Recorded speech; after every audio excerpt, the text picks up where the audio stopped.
this is developing right now after an assassination attempt on his life while he was in an helicopter by drones. Looks like he took this a little too personal, and now he's just going to go for a full scale war. Well, It, all right, hold go on a ahead. second. Hold on a second. All right, all right. I, I don't know if you can take something too personal when somebody tries to personally take you out. Well, I mean, shit, man. Let's just do a grudge match. Put them in the ring together. You know why risk millions of lives in World War III? I mean, at this point, Well, it's like let them fucking slug it out. okay, hold on. Hey, you know what? Let me try to maybe get you to think about this a little bit. See, the person that's in line to replace Putin, that's Medvedev.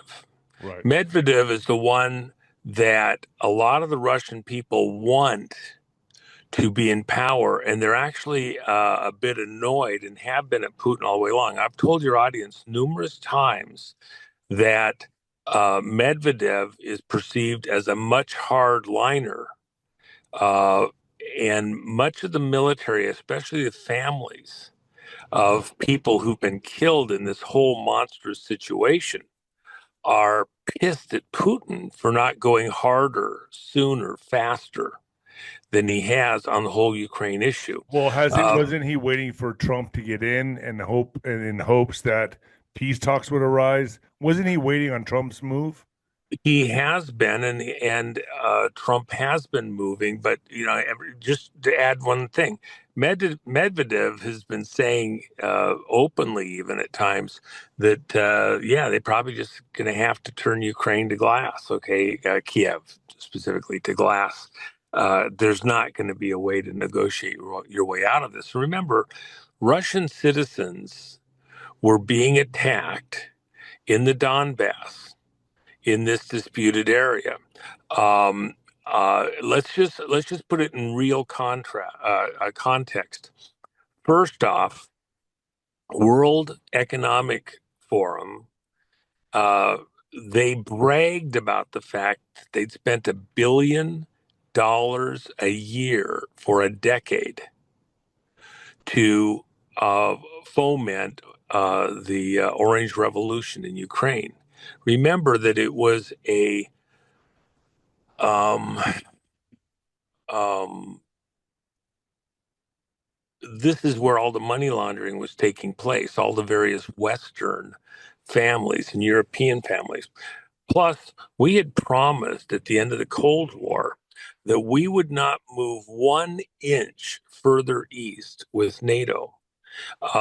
And then all of a sudden, this push to move NATO into Ukraine.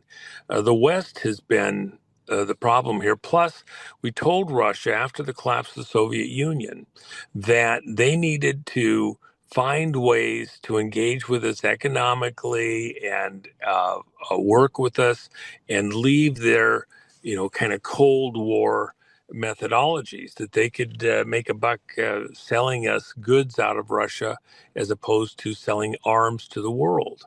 And so they did that. By the way, that's why there's an oil gas pipeline that was run to Europe. Russia has oil and gas. They don't have really much other industry that the West really wants. What are you going to, you're going to build a new car factory with Russian cars to compete with Toyota and Ford?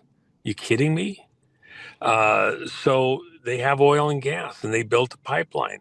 What was one of the first things to get destroyed in this whole thing? The oil gas Yeah, pipeline. Okay, yeah. so and by the way, who actually did that? That wasn't us. That was the fucking Brits. Okay, Right. wait till it comes out down the road and gets proven further. So at the end of the day, who wants to make this happen? And by the way, from the West side, one of the most crucial things here is they want, they need Ukraine to be blasted to smithereens. Why? Because of all the evidence, all the families that were using it as the black ops location for So money Putin's laundering doing the into dirty us. then. Putin's actually doing the dirty deeds. Just keep Well, I don't. hold on, he's not on the side of the globalista. He's in a situation where they continue to attack. They can act all innocent. Ooh, he's killing women and children, and it's horrible. Well, it is horrible. But who started this really? Okay, and you can blame both sides. I mean, Russia's not pure as the wind-driven snow in this, and Putin is no, choir boy. Okay, as I've mentioned before, he's the one that made his girlfriend get an abortion.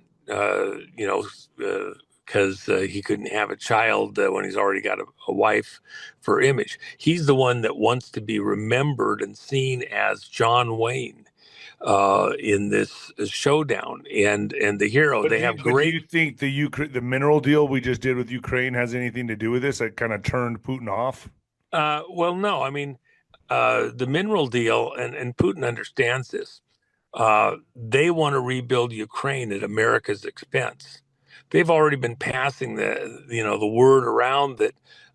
In fact, I can't talk too precisely about it, but we know the details within the communications of some of the groups involved that have been there since before the invasion of Ukraine by Russia, where they were already planning and setting in place organizations that were going to come back in to rebuild Ukraine at U.S. expense.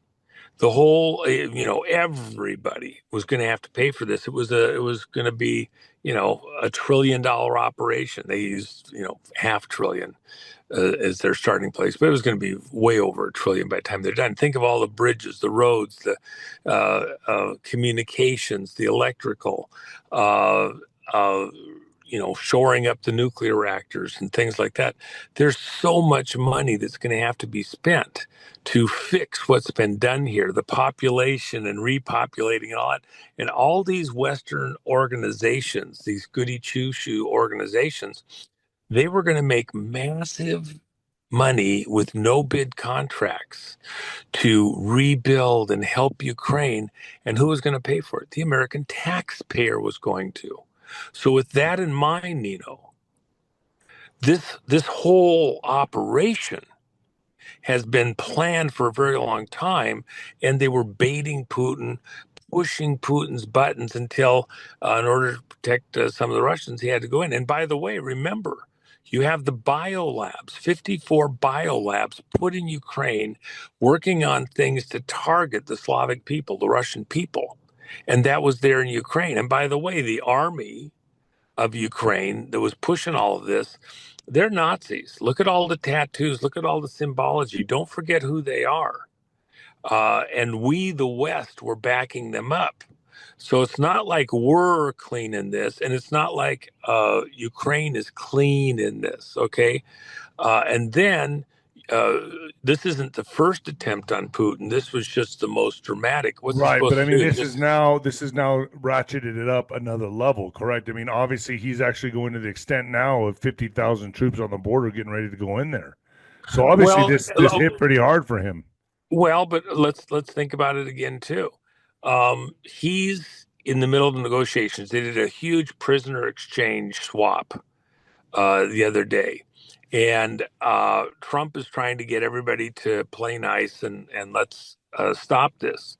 Uh, and it's not Trump's war; it's the people behind Biden. Remember, Biden wasn't even coherent, so people, pretending to be Biden in the background uh, were amping this up and working with their globalista organizations.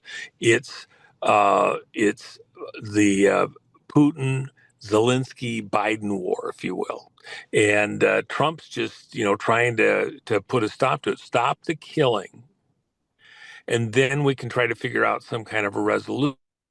Has entered in this. Hold on a second.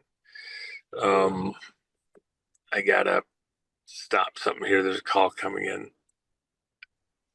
All right. I apologize. Yeah. I can't stop the calls sometimes, so I just wanted to make sure that I let them know. So, uh, Trump, why would he do the mineral deal? There's going to have to be money spent to rebuild Ukraine. It's not coming from the American He rather, taxpayer. instead of the They have taxpayers do it, he rather them buy the minerals from us, and then we buy the minerals from them, and they can use that money. Correct? Right. We'll help them develop their mining capabilities, and they can go in there and mine it with Western assistance, and they can take the profits from that to rebuild Ukraine. And maybe we make a few loans into their infrastructure against mineral extraction. So it might take a few years to develop some of those resources. We can make some leading loans to jumpstart things going in there. But at the end of the day, the Ukrainians have, as a people, a lot of responsibility for what the hell's happened here. And so they don't just get to pass the bill on to America. Uh, they can cover their own expenses. They got resources. And by the way, that's to help everybody out into the future. If you're going to start a war, if you're going to participate in a war, maybe you're more highly motivated not to start it in the first place and come up with a resolution before the war starts. Look at the on whose brain was it that doing a war was, is there anything that was gained or could be gained? Um, let's see here. Okay, got it. Is there gains or could there be gains that would have been, militarily achieved for either side that were worth the cost on either side? Look, Russia is in horrible shape financially, horrible. China's in worse, by the way. Um, and now Trump's talking about more sanctions, and Putin's responding. How do you get negotiation? If Putin doesn't look like he's going to respond, maybe the lean is harder on him. Now he's got more to work with. You're going to raise the bar. He's going to raise the bar too. Well, I You don't. want to get Well, um, this is it, Casino Royale I get it, for Juan, but planet Earth. I get it, and and that's why I bring you on, because you're so articulate and descriptive in the way you explain all this stuff, and you get it, and people are able to grasp it the way you explain it. But am I right in saying that now it looks like we're at another phase of the game? It's going to take almost a Hail Mary from Trump to land a peace deal at this point, right? Because now it seems to me like Putin wants revenge, some type of revenge on Zelensky. I bet you he just would be happy with Zelensky's head.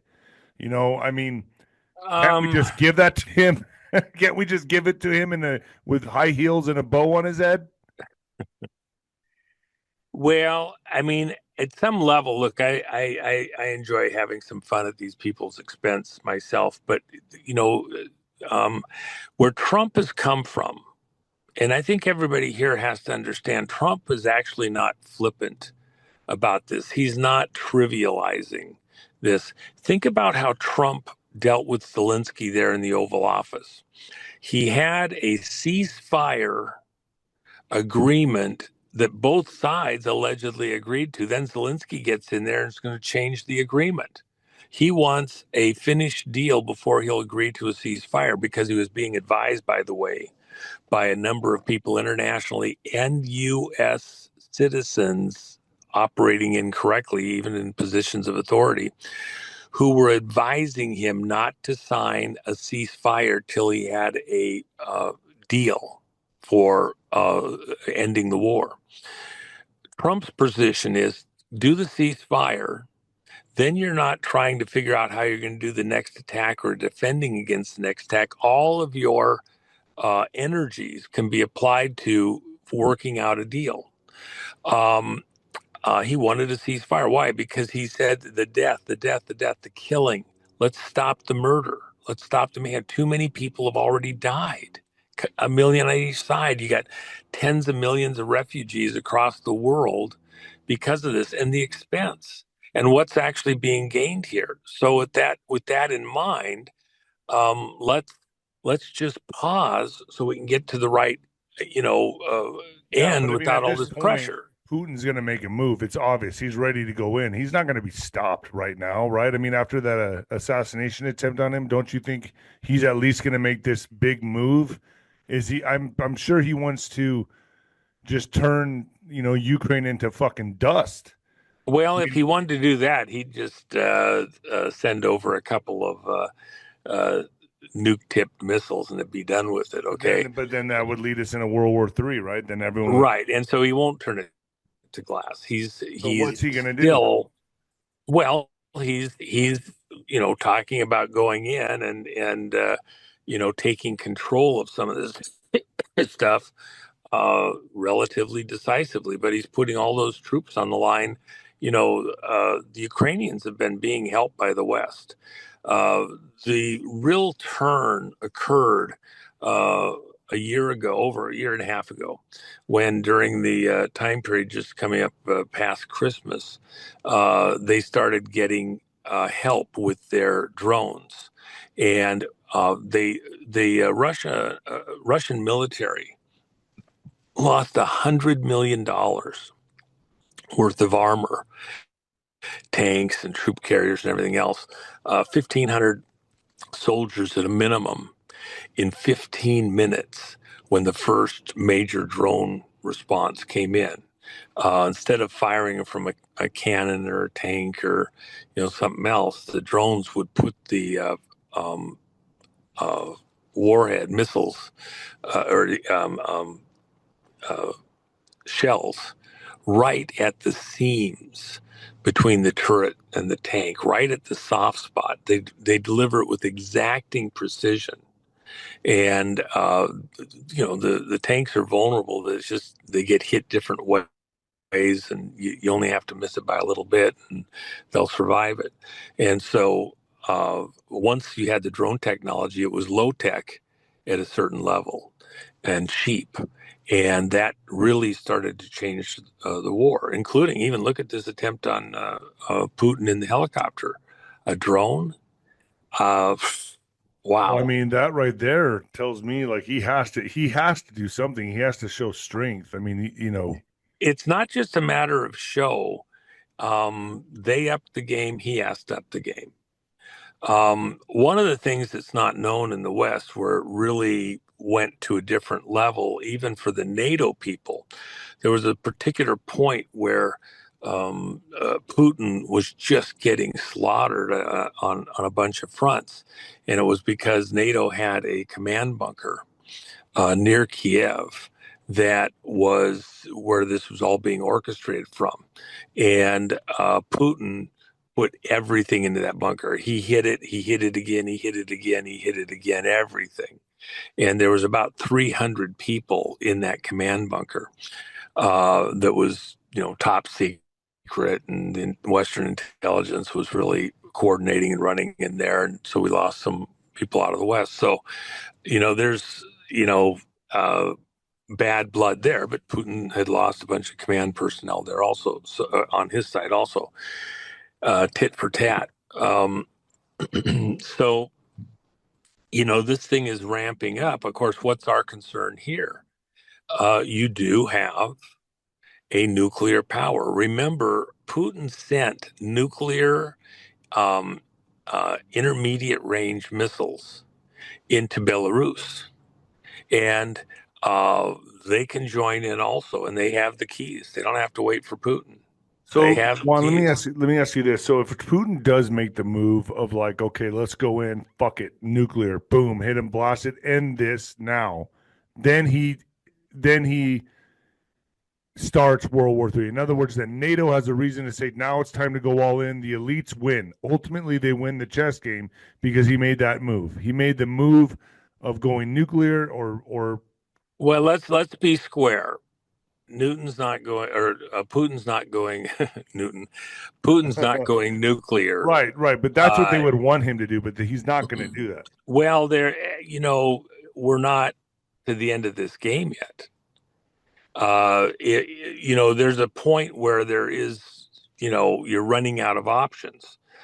Putin's taking an option that is intermediate to raising the bar, you know, in a way that it can't be brought back. So, with that in mind, I mean, you can't. I think Putin is still being measured, and part of the question is this: look at Trump's statement This is not the Putin I know or remember. Now, think about that statement for a second. Yeah. Putin's been very ill. Mm. Putin, has cancer. He has better days than others. Is Trump aware of the fact that while he's still there, he's not fully in control of Ah, everything? And got and you. and if Got you. Medvedev is pulling some of those strings and he's the one that's in line, there's really Oh nobody else that's man. totally in line to do this. Medvedev may be the one that's saying, no, we're not. Uh, because see, Russia's being forced into a corner So to Medvedev may accept be something. calling the shots instead of Putin right now because he's sick with cancer. Well, I think, that it's very possible that he's sending a question. Is this really you, Oh, that's what he was. Vladimir, or is it somebody else pulling your strings? And it's kind of a shot across the bow about who's really running and making these decisions to go kill women and children and amp this thing up and keep it going. One of the things that's not fully understood in the West here, uh, and this goes all the way back to Khrushchev, the apartment that Khrushchev lived in. He lived on the ground floor, and there was two floors above him. In Russia, the people in charge sit above you, and you had a couple of people that were in the residential portion, the next floor up, and the next floor after that. Who was really running the Soviet Union Mm. when Khrushchev was the leader? And so that's part of the question here. Is there, from a globalista standpoint, other things pulling here? And I'll mention this also. Uh, when the Soviet Union collapsed and Yeltsin was supposedly calling all the shots, the drunkard Yeltsin, there, and they laughed about it. He didn't know what planet he was like. He was literally a Russian version of Biden.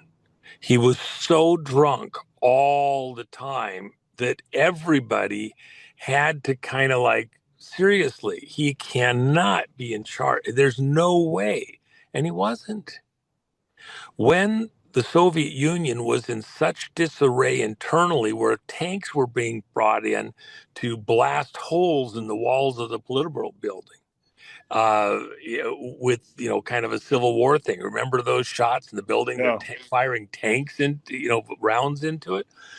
In that context, and bringing it to some kind of a stop, that's when David Rockefeller went to his DACA in Georgia for 7 months and stayed there. And then all the Russian leadership, everybody came and paid a visit. What was it really? That was the CEO showing up for a reorganization plan. Jeez. Okay, you have to think about what I'm saying here, Nino. They had the entire economy had to be reset. They had to decide who was actually in charge in Russia. Where did Putin even get to come up through the ranks at? As a result of David Rockefeller showing up. Now, that's not something that most people want to hear, but you have to put that in the context of this entire moment. In fact, let me just add another little twist to that. Remember, uh, part of the thing that happened when we took down the Soviet Union using other currencies and taking down the ruble, there was a private meeting between Reagan and David Rockefeller in New York. And it wasn't till that dinner occurred about a month later that some of the other stuff happened, and we went in and did what we did with certain monetary instruments to begin the process of taking down the Soviet Union. And that was, midterm for Reagan, between the two terms, and it was not a agreement. It was Reagan basically explaining what was about to happen and stay the fuck out of the way. And as nicely as possible, we're moving forward. And so now look at what's going on in Saudi Arabia.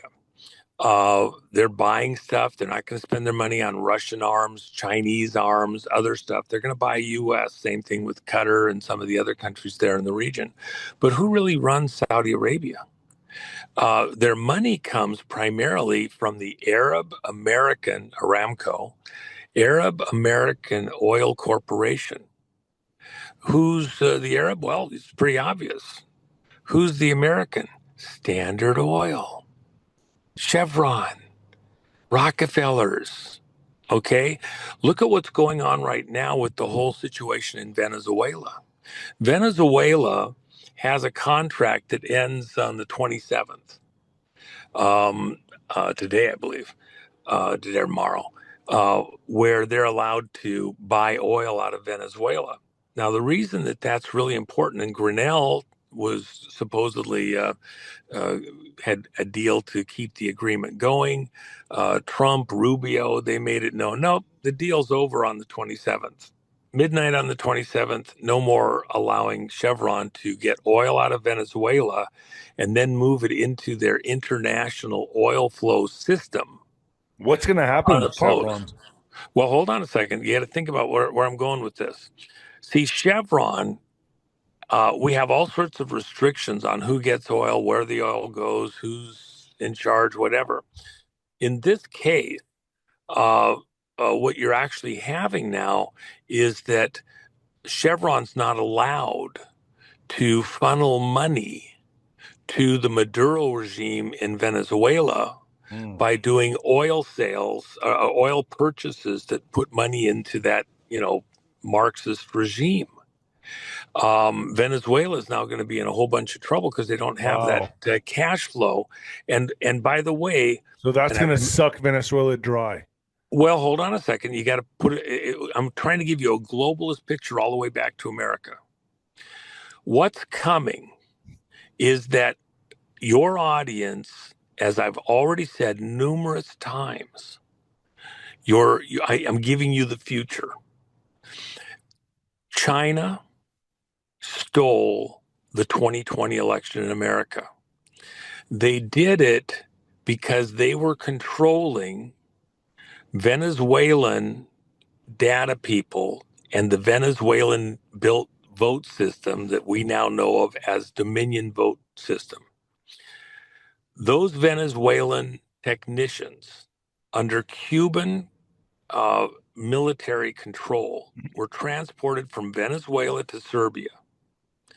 China supervised the whole operation. China was there with its spy masters running the operation, physically present, supervising everything that happened at the 2020 election with the theft of the 2020 election and put it into the Biden camp. Wow. Now, some of the money and ownership of the Dominion system came out of the Chevron operation, this global oil thing. Wow. You're talking globalista, okay? So they have dirty hands. When this money flow keeping Maduro in power, helping him get to power, okay, is cut off. Think of USAID. They cut the flow of money off to all of these anti-American organizations that was coming from the American taxpayer. The American taxpayer, in a roundabout way, has been supporting these Marxist regimes because the oil products, the energy products that we buy are coming supposedly, American, it's good guys, everything else, and they're being allowed to put that oil into the system. Think of how all of the restrictions on oil flow from Iran, from Russia, and they can't sell their oil anywhere. They're choked back. They have all these, blockages to them to be able to trade internationally. But Venezuela got a pass to get money into their system by selling oil to Chevron, who then can put it everywhere. Okay, and Wow. there's no, it's a clean slate. Uh, no, um, you know, restrictions. So now Venezuela can't sell oil because of all of the blockages internationally with who they are as a regime, um, and get it into the internet, and that's how they make their money. So it's going to be a choke point for Maduro, but it's also for this globalista operation. Let me just add a couple things because I think you have to have this context. Who is Trump really fighting with? At a certain level domestically, I can go right down the list and almost over and over and over and over and over again, it's Rockefeller operations.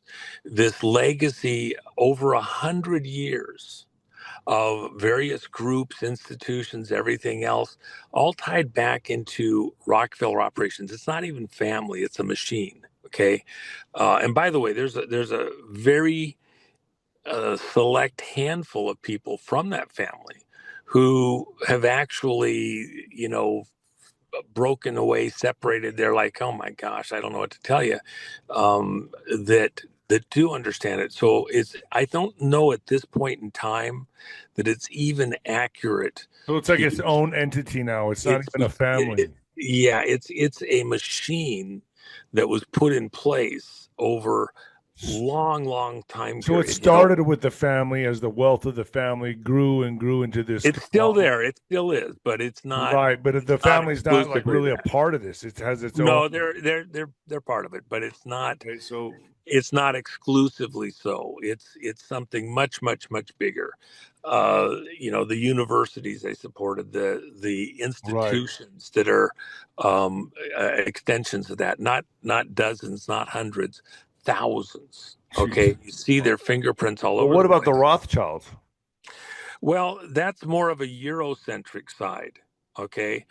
So you have globalista that are working together, tag teaming together to bring about their new world order. And they're the ones on the Eurocentric side that want Ukraine in this battle. See that why do they want Ukraine turned to some kind of melted point? Because all the evidence concerning the use of Ukraine as a money laundering center for politics into the West. It's not the people of all these countries. It's select leadership. They put people into office, into power that they like, and then with that in mind, they're working together, they're tag teaming together to control the direction that the world's going to. And uh, that's our conundrum here. Are we mad at the people of England or France or any of the other European countries? They have leadership that was foisted on them. By the way, Macron, he's getting on a plane the other day. He's got a security Oh, I and all saw that. this. I did a. And he was just going to walk on the plane and he forgot to salute before he walked on. You got to have your little um, press things. You got to make it look good for, the press, right? He forgot to salute. So we see a hand where his husband, had just gotten on the plane a moment earlier and bam, hits him in the face to turn around. Oh, yeah, I forgot to salute. And he salutes. Talk about an abusive relationship, seeing It, behind the is scenes. that she? Okay. That's really a dude, right? I mean, Is the guy, yeah, yeah, and that's widely uh, understood to be the case at this point. was it So it's once a woman at one point? Because I saw younger pictures. no, Okay, I don't know. yeah, But Juan, so like, okay, so let me ask you this question then. Now it's that, it's Michael on steroids. yeah, oh, or without the steroids. So let me ask you this. So now that you know Putin is amassing this, how are we gonna, you know, dissect this and diffuse this? How are we gonna do it? I mean, now that they're getting ready to go in Do we just let them do this? I mean, they're going to have troops in Ukraine now, right? I mean, they're on the border. They're getting ready to do something with Well, they had troops in Ukraine 50,000. and they fell back. I mean, at the Well, end of the day, uh, so what's the next move is my question. What does Trump do from here? well, I think the way that we have to look at this, these things can take on a life of their own and do that becomes harder and harder to reel back in. Well, let's So the not forget question, North Korea is joining them. North well, Korean troops are with the Russian yeah, troops. those North Korean troops got their head handed to them on a plate. They got decimated in what happened. It was pathetic, actually. Uh, you know, very sad. They got targeted very precisely, and they didn't even last but a few days. So, and and to make this, personal. I mean, we need to kind of understand real lives are on the line here. Real people, uh, you know, are dying here by the hour. And that's what Trump was trying to get everybody involved to figure out how to do a ceasefire. Let's just do a ceasefire and work out the details. And now that's not happening. Okay. I don't think we're even close to that happening now. I mean, an assassination attempt in his life. I mean, geez. I mean, I would imagine, he wants some kind of get back for that, as well as if Medvedev is really calling the shots behind the curtain there. Geez. I mean, Well, and how again, close what is Trump doing? He's essentially, uh, you know, letting them know? WTF, Yeah. excuse me, who's actually pulling, you know, So what do we do about Medvedev? I mean, do we take him well, out? again, that'd be like, saying, what are we going to do about, Vance or something like that? No, it's a dumb question. We have to address what's put in front of us, and they're going to have to sort that out. We're not running their stuff from the inside. Now, the only thing that I would add that's a caveat to that, if others behind the scenes are actually in charge from a globalista perspective, that are really controlling the visible political players. If those individuals and their huge globalista corporate operations are somehow being used to make this go along, now attacking them for cause within their corporations and going after the money flow starts to make a little bit more sense. And That does make sense. we're attacking something way bigger than just Russia. We're attacking the control centers that are managing Russia on this global chessboard. I've said, this is chess at 5 levels, Well, hold and on. you only get to see three at a time. There's hidden levels that you don't get to see on both sides. Well, listen to this. Douglas McGregor, I just got his post. It says, in all honesty, I do not believe there's a chance for a deal with Russia and Ukraine at this point. If you're Zelensky, the worst thing that could happen to you is for troops to come home. They are likely going to find him and kill him. If he ends the war, he's the target. The lives lost on the battlefield exceed 1 million, and the wounded are 1.5 to 2 times that number. Does he have a point there, Douglas McGregor?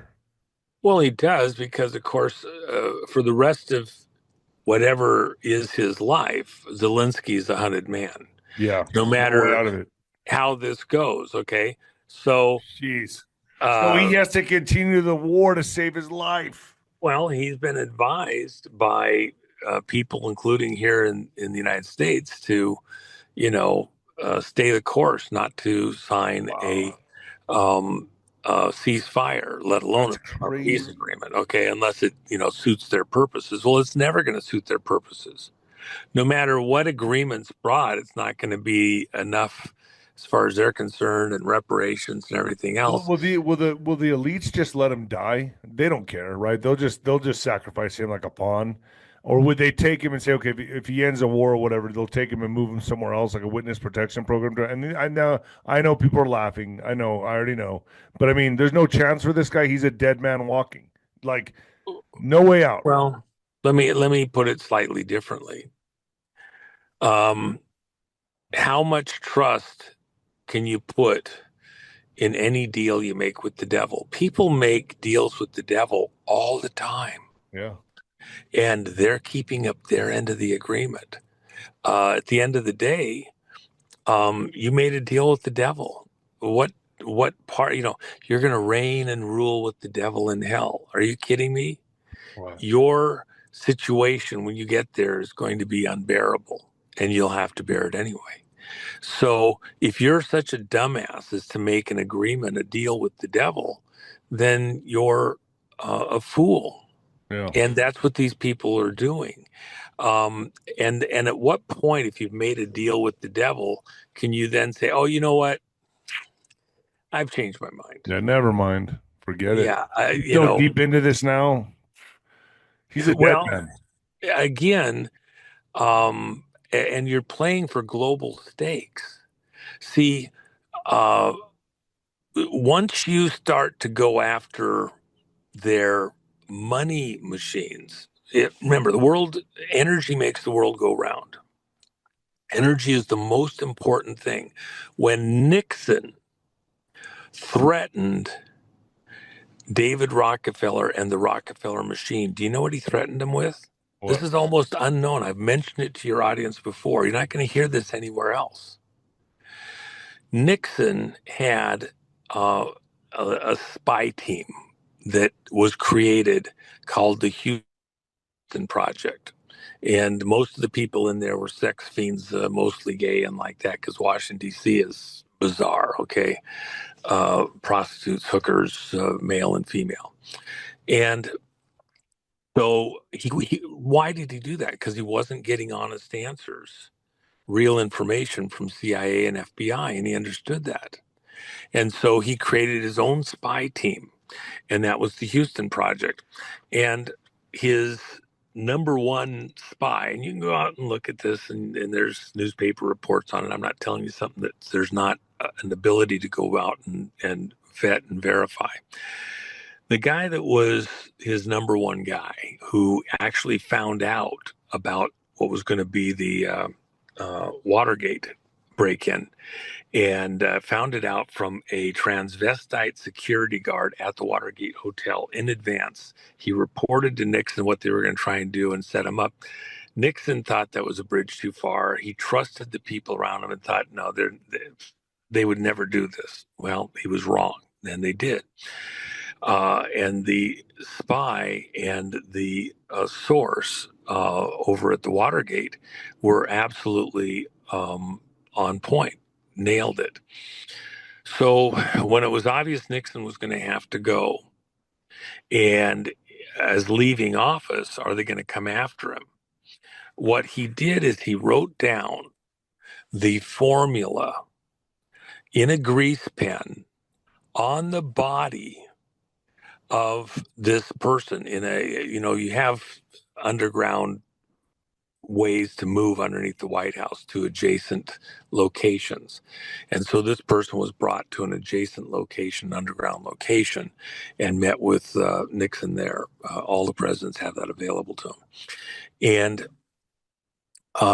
at that adjacent location, 17 floors below the White House, at that adjacent location, after he read him in what he wanted to do, he wrote down from memory the formula for um, of over unity power, essentially free energy, if you want to put it that way. It's Wow. not exactly free, but it's what it is. It's the Germans had it, Tesla had it, and Nixon was aware of that, and then sent him to go see Kissinger, who Kissinger was came out of the Rockefeller machine, daily contact with David.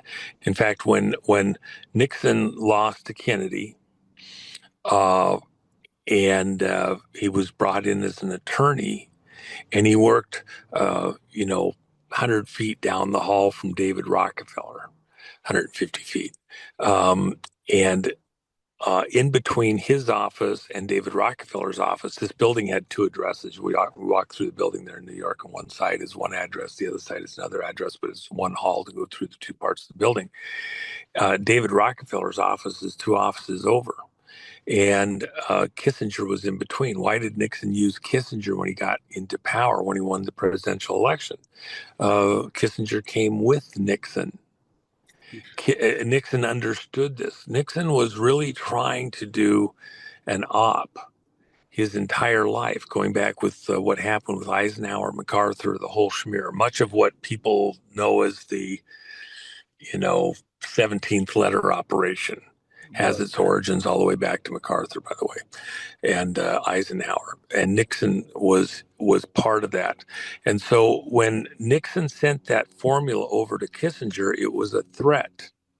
If anybody tries to go after Nixon after he's out of power, if he has a bad hair day, if a prosecution proceeds, that has been hidden in two locations, one in the White House and elsewhere, that can be released. And what would be the implications of that if it was released? It's a nuclear bomb. It's even bigger than that on the entire global economic system. Why? Because of the way energy is used and transfers. Now, a lot of people here in the audience would say, well, why didn't he just release it? Let me tell you why. Because the machine, the system, the planet, the way it is right now, there's what's called disruptive technologies. And if it's too disruptive, you take everybody off the line. You think it's going to advance the world. Part of the problem with that is that when you get into that area, it's like the Jetsons TV show cartoon. All of a sudden, you have high schoolers making nuclear bombs in the garage, and who knows where that goes. There's a reason why some of this stuff has been, held back. And uh, from a government standpoint, from a taxing standpoint, from a technology business, machines, trains, boats, everything.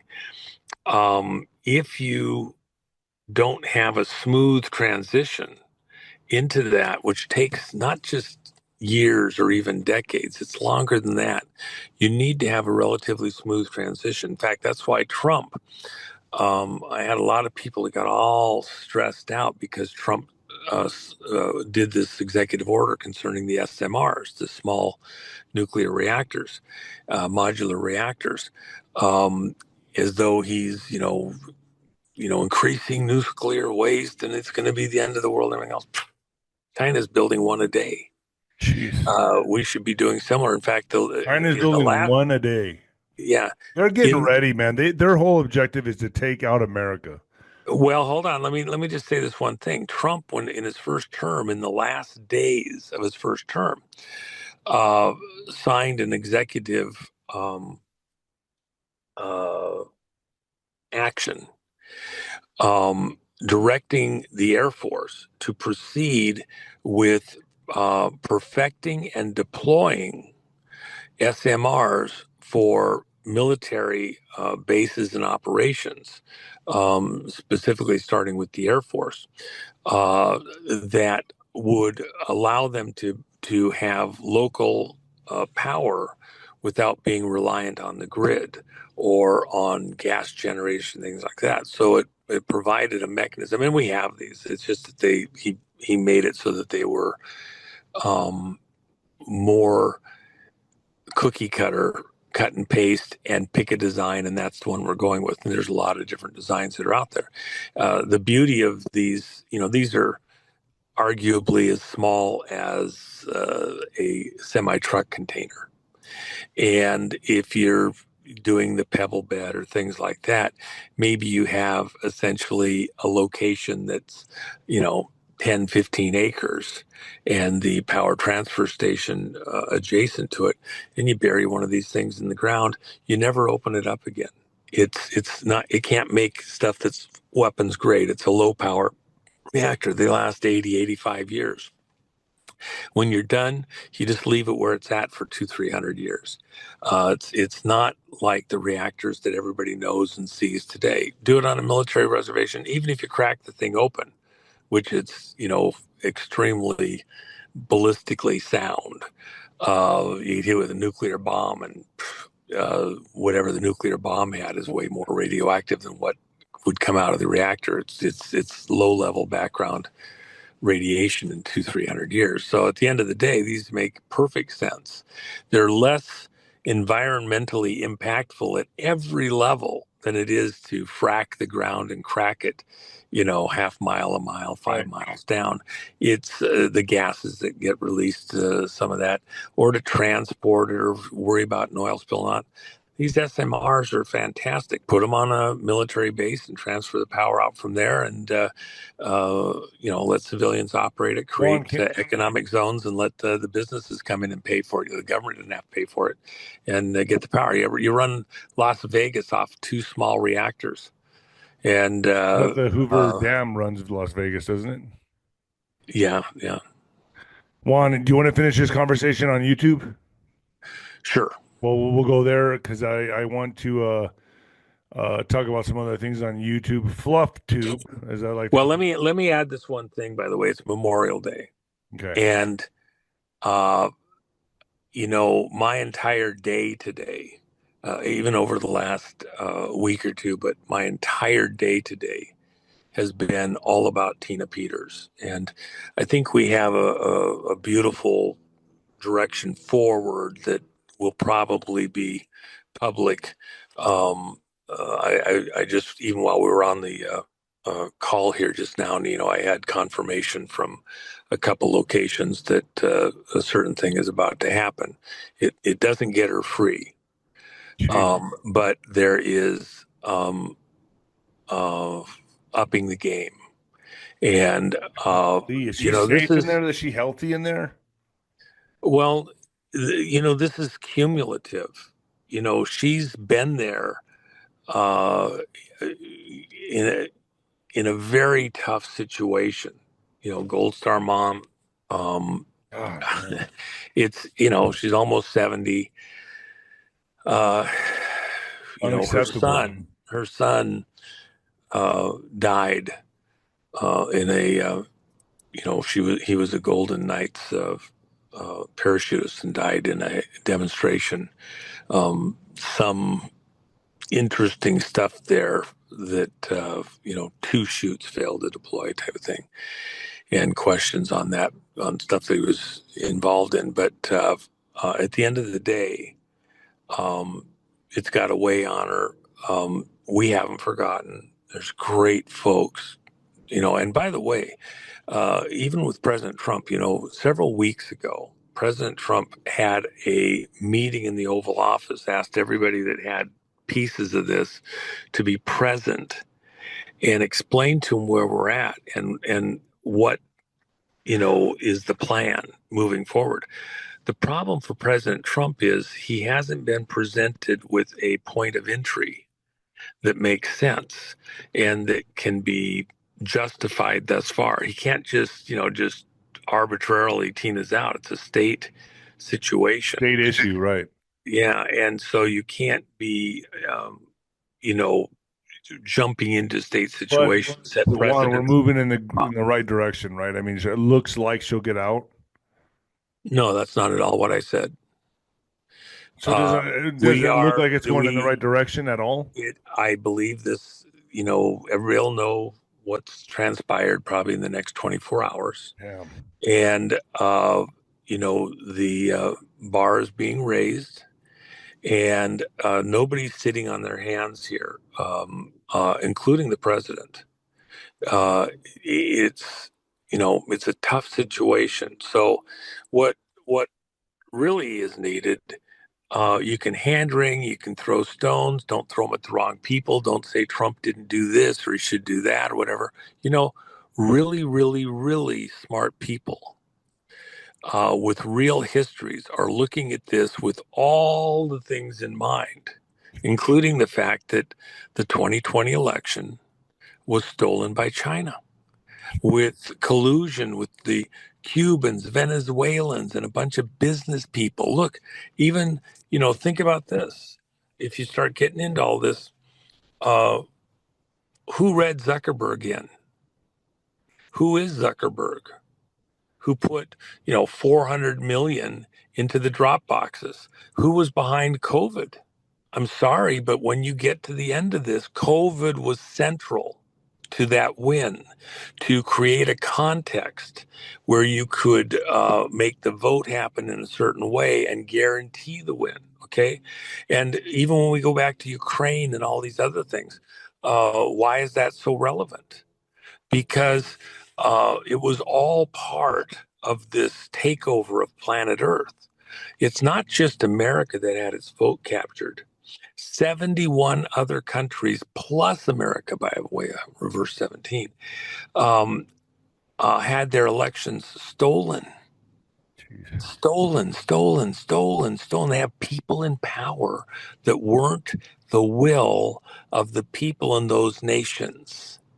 This was a global takeover, and globalista, global companies, people who want a new world order, all had a part in what occurred here.